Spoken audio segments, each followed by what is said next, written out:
nikah kan. Tapi masih biasa tu. Tidak wali kaulun dan tuan kita. Nyan la ilm. Wali wakilah bak tanya guyu penikah aning na payah takun dalam akad menyo lintu dan saksi ditipu nyan ken ayah dara baru hana payah.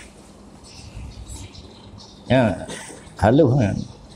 Maka ilun hantong lungkun no te penikah orangnya karena mendum yang hadir itu pun ulun ken ia dalam perumah ini.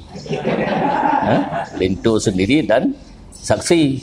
Tapi menyohana hana itu pun sampai wakilah wali balun ulun penikah sebutnan kegata dengan mahar sekian.